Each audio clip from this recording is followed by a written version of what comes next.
നേപ്പാളിൽ പ്രളയം. മണ്ണിടിച്ചിലിൽ 2 ബസ്സുകൾ ഒലിച്ചുപോയി. മരിച്ചവരിൽ 7 ഇന്ത്യക്കാരുമെന്നാണ് റിപ്പോർട്ടുകൾ. രക്ഷാപ്രവർത്തനം തുടരുകയാണ്. അതേസമയം അസമിലും പ്രളയക്കെടുതി രൂക്ഷമാണ്. വിവിധ ജില്ലകളിലായി 14 ലക്ഷത്തോളം പേർ ദുരിതത്തിലെന്നാണ് പുറത്തുവരുന്ന റിപ്പോർട്ടുകൾ.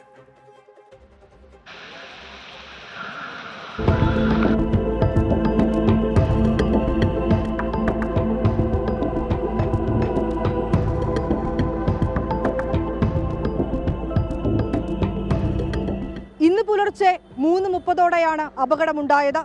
കാഠ്മണ്ഡുവിലേക്ക് പോവുകയായിരുന്ന ഏഞ്ചൽ ബസ്സും കാഠ്മണ്ഡുവിൽ നിന്ന് റൌത്താഹട്ടിലേക്ക് വരികയായിരുന്ന ഗണപതി ഡീലക്സ് ബസ്സുമാണ് അപകടത്തിൽപ്പെട്ടത്.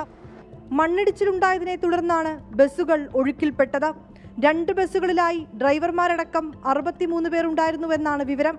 7 ഇന്ത്യക്കാർ മരിച്ചതായും റിപ്പോർട്ടുകളുണ്ട്. കനത്ത മഴയും തൃശൂലി നദി കരകവിഞ്ഞൊഴുകുന്നതും രക്ഷാപ്രവർത്തനത്തിന് തടസ്സം സൃഷ്ടിക്കുന്നുണ്ട്. അപകടം ഏറെ ദുഃഖകരമെന്നും കാണാതായവരെ എത്രയും വേഗം കണ്ടെത്താനും രക്ഷാപ്രവർത്തനം ഊർജിതമാക്കാനും നിർദ്ദേശം നൽകിയതായും നേപ്പാൾ പ്രധാനമന്ത്രി പുഷ്പ കമൽ ദഹൽ വ്യക്തമാക്കി. കാഠ്മണ്ഡുവിൽ നിന്ന് ഭരത്പൂർ, ചിത്വാൻ എന്നിവിടങ്ങളിലേക്കുള്ള മുഴുവൻ വിമാന സർവീസുകളും റദ്ദാക്കി. അസമിലും പ്രളയക്കെടുതി തുടരുന്നു. 14 ലക്ഷത്തോളം പേർ ഇപ്പോഴും ദുരിതത്തിലാണ്. കച്ചാർ, ബാർപേട്ട, കാംരൂപ്, ഗോലാഘട്ട് തുടങ്ങി 26 ജില്ലകളിൽ വെള്ളക്കെട്ടുണ്ട്.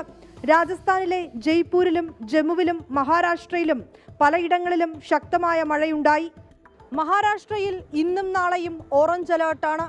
മറ്റു വടക്ക് കിഴക്കൻ സംസ്ഥാനങ്ങളിലും വരും ദിവസങ്ങളിൽ മഴ കനക്കുമെന്നാണ് കേന്ദ്ര കാലാവസ്ഥാ നിരീക്ഷണ കേന്ദ്രത്തിന്റെ മുന്നറിയിപ്പ്. വിനീത VG 24, ഡൽഹി.